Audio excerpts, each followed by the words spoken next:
Request lagu favoritmu di fitur live chat Audio Plus, aplikasi RCTI Plus. Mungkin gimana pengalaman hari ini menjadi bintang tamu di Surf? Seneng dong, masih seneng pagi-pagi udah dapat hiburan. Seneng terus ngelihat peserta-pesertanya juga happy semua, ngelihat hostnya happy semua walaupun pagi-pagi buta udah harus datang ke sini, tapi yang ya capeknya pasti sempat hilang gitu. Seneng.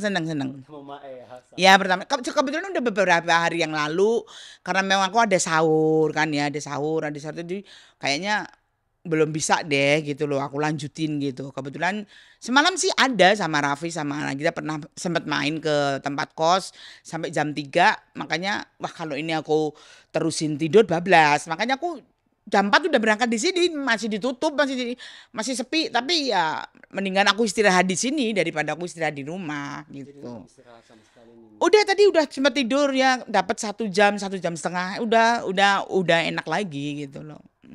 Nah, Mi, tadi kan juga waktu live itu kan juga sempat Hmm. tuh sama Araf. Tadi apa sih Mi yang dibicarain? Mami mungkin sama Araf. Raffi itu kalau bicara sama aku ya dia tuh mengharap aku tuh sehat, aku nggak boleh stres gitu loh. Apa yang Mami mau tinggal ngomong sama Raffi gitu-gitu aja. Dia tuh memang apa ya dari pertama gue kena cancer, Raffi lah yang selalu mengcover aku. Walaupun akhirnya teman-teman artis banyak banget yang membantu saya ya. Kalau saya sebutkan satu persatu banyak banget, ada Soima, ada Pak Imbong, ada Van Gunawan, ada Wendy, ada Vega, ada siapa Siren, ada siapa lagi banyak deh, banyak, ada Sule ya, ada Andre, ada semua banyak yang mengcover aku ini, yang akhirnya aku operasi bisa ke cover. Alhamdulillah ya itulah jalannya Allah, kita nggak tahu ya kan gitu loh gitu. Jadi kemarin Arafi sama Teh Nagita tuh pergi Ke tempat kos aku ya sama bawain makanan buat sahur. Oke. Nah, Mi, ngomong-ngomong soal mau rencana Lebaran ini, mungkin Mami akan mudik atau Ya mudik lah, kan anak cucu saya ada di sana, ada di Solo. Jadi insya Allah kalau nggak H-5, H-4, pokoknya yang deket-deket pulang pasti. Karena ya mau nggak mau aku kan alhamdulillah di Ramadan ini banyak banget pekerjaan, banyak banget. Jadi ya buat nambah-nambah walaupun sebetulnya operasi yang kedua itu udah tercover oleh Mas Deddy Corbuzier ya. Tapi paling nggak kan aku ya harus cari lagi gitu loh. Jadi buat lebaran keluarga gitu. Kalau yang dari Mas Deddy itu kan amanah ya. Jadi memang harus buat operasi. Mas Deddy kan udah mewanti-wanti ini pokoknya harus buat operasi. Iya Mas Deddy. jadi operasi yang kedua ini Mas Deddy di cover sama Mas Deddy. biar operasi kedua Iya setelah Ramadan karena aku udah ada janji banyak pekerjaannya di Ramadan ini dan ini operasi kan nggak langsung dioperasi, mesti ada pemeriksaan dulu ya karena mungkin udah terlalu lama alat ini ada di dalam, terus ada lagi apa itu jadi mesti harus kayak ronsen dulu, terus kayak mamografi ya kayak mengulang pada saat gua kena cancer itu karena takutnya alat ini udah ketutup lemak apa gimana karena tanganku kan sudah mulai ada apa ya kayak terasa kayak kebas kayak nggak terasa nggak apa ya mungkin peredarannya udah karena mesti kan rutin harus kontrol kan alat itu kan harus disuntik 3 minggu sekali gitu dan aku tuh nggak pernah aku lakukan. Aku pikir ya udah dipasang ya udah gitu, katanya 5 tahun itu harus 5 tahun baru bisa dilepas. Kalau 5 tahun udah bisa dilepas itu udah dibilang survive dari cancer ya, sembuh dari cancer. Tapi ternyata cancer kalau masih 2 tahun 3 tahun seperti saya itu sebetulnya masih harus waspada gitu ya, harus jaga lah gitu. Mami kontrol tapi Mami lupa untuk setiap 3 bulan itu ada Saya hampir nggak pernah kontrol gitu, hampir nggak pernah kontrol. Ya memang semua kembali lagi ke keadaan. Masuk aku kontrol aja harus minta bantuan ke teman-teman sudah banyak banget berkorban buat saya, udah menolong buat saya, udah banyak banget gitu. Mi, Mami dalam keadaan seperti ini tapi masih mengambil job yang banyak, tapi gimana akhirnya Mami bisa menghandle itu dan kesehatan Mami? Iya saya memang harus kerja gitu. Kalau saya nggak kerja, saya semakin stres kan karena semua penyakit itu kan diawali dengan pikiran kan. Kalau saya tambah nggak kerja, hidup di dalam kos yang sempit yang cuman ketemunya kamar mandi, tempat tidur, kamar mandi, tempat tidur.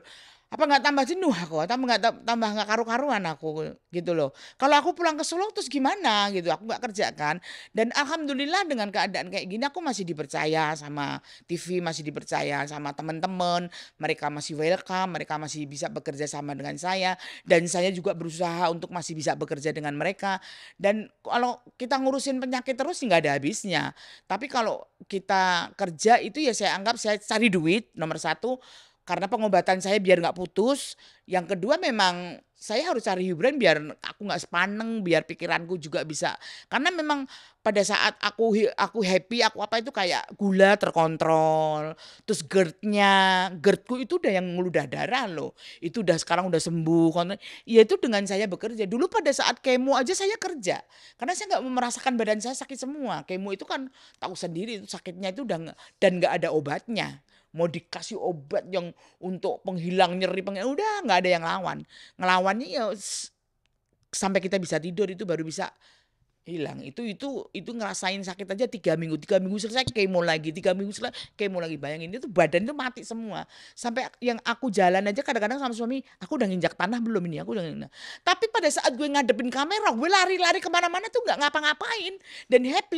Teman-temanku kayak pada nanya, kamu tuh sebenarnya sakit. Ya sakit lah, orang sampai botak kayak gini, operasi juga kamu tahu sendiri operasiku. Ya mereka tuh ngelihat saya itu benar-benar yang kayak orang gak sakit, kayak sekedar ya aku harus bikin kayak gitu karena aku masih pengen beraktivitas. Karena kalau aku nggak beraktivitas aku nggak bisa berobat. Padahal obat ini nggak bisa putus, ini segini nih obatku. Kalau kamu pengen tahu, satu tas ini yang harus diminum setiap hari. Tuh banyak banget nih. Belum yang di tas satunya, belum yang lewat suntik. Yang harus tiap hari, kadang ada obat yang sebelum makan diminum, ada obat yang keras yang sesudah makan. Jadi memang di bulan Ramadan sekarang ini aku lagi tidak menjalankan puasa karena memang aku obatnya nggak bisa putus. Kemarin pada saat aku kemo, aku kena kanker, jujur aku malah puasa. Oh, itu Mami bisa puasa. Bisa puasa. Karena memang belum dapat obat yang macam-macam ya sebanyak ini gitu. Tadi ini nambah obat banyak banget memang ya. Dan nggak boleh putus obat ini harus. Obat banyak nih karena apa, Mi? Akan menjalani operasi kedua atau Enggak ya, karena ya kemarin gulanya sempat nggak terkontrol, GERD-nya naik terus. Mungkin ya karena pikiran terus belum ada kerjaan gitu kan ya. Akhirnya kan aku berusaha untuk nyari kerjaan bahwa gue masih bisa. Gue itu mereka tuh taunya saya itu Mami Tunung itu mau dikasih kerjaan nanti nggak sehat gini. Mereka taunya tuh ya aku sakit. Enggak, aku sehat, aku sehat. Aku udah bisa kerja. Ya akhirnya dia buktikan dan ternyata oh iya Mami masih kerja, masih bisa kerja. Ya udah gitu loh. justru karena kerja lah Mami bahagia? Iya, justru karena aku bisa kerja aku bahagia. Ya, karena memang semua penyakit diawali dari pikiran gitu loh. Diawali semua dari pikiran. Mengada-ada sendiri, engkau jangan-jangan ini ya, jangan-jangan ini akan terjadi pasti. Gitu. Kita ke podcast kemarin sama Mas Dedi, Hmm.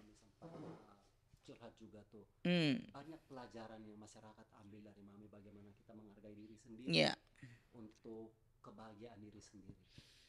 Seperti Iya apa? banyak banget masyarakat yang Mbak Nunung sudah wajib harus bahagia. Itu dari dulu udah banyak banget netizen-netizen yang ngasih sebenarnya. Ada yang ya banyak banget lah pokoknya. Ya sebenarnya di Mas Dedi itu kemarin itu kan ngulik masalah. Mas Dedi itu kaget gitu loh. Wong Habib podcast kemarin nggak ada apa-apa yang gembira-gembira kok tiba-tiba ada berita yang aku ngekos gini-gini. Sebenarnya mau ngulik gitu tapi ternyata Mas Dedi dengar aku juga mau operasi. Terus Mas Dedi bilang, "Kamu mau operasi udah siap keuangan?" Aku bilang bahwa belum Mas, aku harus nabung lagi aku gitu. Ya udah Mas Dedi cover. Mas Dedi tuh awalnya tuh dia nangis. Mas Dedi tuh nangis gitu. Nah, aku terharu gitu loh. Aku terharu dan aku dibantu. Kalau aku nangis emang aku salah. Aku sandiwara enggak. Aku bicara cuma real. Enggak ada yang aku kurangin, enggak ada yang aku tambahin. Kalau aku dibantu orang, aku bahagia sampai aku nangis. Emang salah. Emang aku jual drama. Enggak, aku enggak jual drama. Aku nggak mengakuin keadaanku yang sebenar-benarnya. Memang saat ini aku memang lagi kayak di titik, tapi aku terima kasih banget bahwa Allah itu masih membangunkan aku lagi, masih menolong aku lagi, bisa membangkitkan diriku lagi, semangatku lagi. Aku percaya itu. Pelajaran Gitu yang loh. masyarakat ambil adalah bagaimana kita mencintai diri sendiri, Iya, menolong banyak iya hidupku tuh dari muda, dari remaja sampai itu ya hidupku cuma nolong. Bukan hanya keluarga aja, kadang teman-teman banyak banget yang ke rumah yang membutuhkan pertolongan. Ya pada saat itu aku mampu ya aku tolong gitu loh. Nah sekarang kalau aku ditolong orang ya itu memang mungkin karena aku pernah menolong orang, belum tentu orang itu bisa menolong saya, tapi dengan tangan orang lain, dengan ya itu semua jalan. Nah itu terlalu sadis, itu terlalu sadis buat saya. Udah aku cukup diem aja, udah ya mudah-mudahan mereka sadar bahwa apa yang saya lakukan itu udah hancur, udah banyak banget apa yang saya lakukan untuk mereka, tapi balasannya cuma kayak gitu. Dalam keadaan saya kayak gini ya, tapi saya kembalikan uang itu, namanya hutang harus dikembalikan kan ya. Oke? Yuk.